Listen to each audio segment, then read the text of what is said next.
जवाब नदिनु त्यस्तै हो सुकुम्बासीको पूर्जा दिन त्यति नै बेर लाग्छ नि काठमाडौँमा ड्रोजा चलाउनु भयो सुकुम्बासी बस्तीमा छैन चला हामीलाई थाहा छ त्यो सुकुम्बासी बस्ती थिएन त्यो हुकुमबासी बस्ती थियो प्रधानमन्त्री भन्दा के कुराको कमी थियो राजधानी निर्माणलाई भन्नु त्यो त कमी थिएन मैले भन्न खोजेको र भोलि त्यो अन्तर्राष्ट्रिय चलखेल बढ्न थाल्छ अन्तर्राष्ट्रिय चलखेल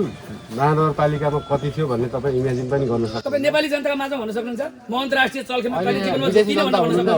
सक्नुहुन्छ हामी नेपाली जनताको सामु भन्न सक्नुहुन्छ प्रतिबद्ध हुनुहुन्छ उदाहरणको रूपमा फोहोर व्यवस्थापनमै विदेशी चलखेल यति थियो कि प्रधानमन्त्रीले त्यो हामीलाई थाहा छ त्यो हामीलाई थाहा छ जस्तै तपाईँले काठमाडौँमा ड्रोजा चलाउनु भयो सुकुम्बासी बस्तीमा छैन चला हामीलाई थाहा छ त्यो सुकुम्बासी बस्ती थिएन त्यो हुकुमबासी बस्ती थियो तमाम नेपालीहरूले पहाडी के अरे आफ्नो जेता जिल्ला छोडेर गएर काठमाडौँ एउटा घडेरी बनाएर बस्न खान पाए त हुन्थ्यो कि भन्ने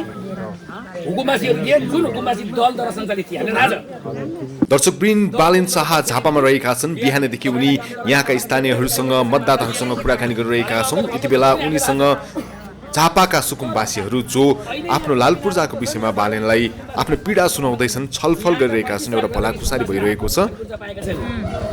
तपाईँ त्यो धनी पूर्जा दिनका लागि चुनावी नारा मात्रै बनाउनुहुन्छ कि भोलि गएपछि तपाईँको क्षेत्रमा आएर विजय हुनु भने धनी पूर्जा कति समयमा दिलाउन सक्नुहुन्छ यस्तो धनी पूर्जा दिलाउनलाई भूमि आयोगसँग सम्झौता हामी महानगरको मेयरमा जाने 3 महिनाभित्र गरिसकेका थियौँ सम्झौता तर सरकार 3 6 महिनामा चेन्ज भएर गर्न सकेन हामीले खोला किनारा भएकोलाई खोलामा नबस्नु तपाईँहरूलाई बाढीले डुबाउँछ भनेर सारेर अन्त राखेर 6 महिना अगाडि हामी लजमा राख्नुपर्छ कि खुवाउनुपर्छ कि राख्छौँ तपाईँहरूको ठ्याक्कै त्यो लगत सङ्कलन गरेर तपाईँहरूले पाउनुपर्छ भनेको चाहिँ हो सरकार यति चाँडो चेन्ज भयो कि त्यो हुँदै सक्छ सरकार स्थायी भयो भने चाहिँ होला कि तपाईँले खोलाबाट मान्छे गरेर जाने के अरे सार्वजनिक सम्पत्ति हस्तक्षेप गर्ने मान्छे ती राष्ट्र दिनु भन्ने कुरा म जस्तो मान्छे चाहिँ त्यहाँ छ थाहा छ अब के छ थाहा छैन जे काम गर्नु तपाईँलाई हार्दिक धन्यवाद छ तर भविष्यमा यो जस्तै यहाँ एउटा उ छ नि औद्योगिक पार्क शिलान्यास गरिएको छ हामीलाई थाहा छ मेची पुल पनि 6वटा प्रधानमन्त्री सचिवले शिलान्यास गरेका थिए तपाईँले कति क्लास पढाउनुहुन्छ हजुर म त सानो टिचर सिनियर बुझ्छु कति क्लासमा पढाउनु म 5 वर्षसम्मको टिचर हो 5 वर्ष हजुर कतिजना पास हुन्छ वर्ष मासिक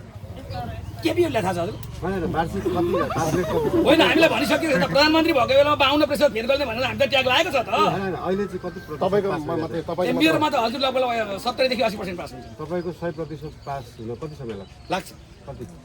लगभग म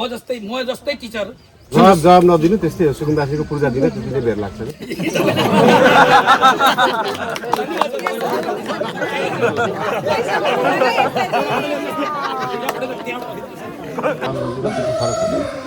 त्यही त भोलि धाउने त त्यसै होला नि त धाइयो त 4 वर्ष धाइयो होइन अब होइन राष्ट्रिय सरकार बनाउने बेलामा त त्यो अवस्था आउन सक्छ नि त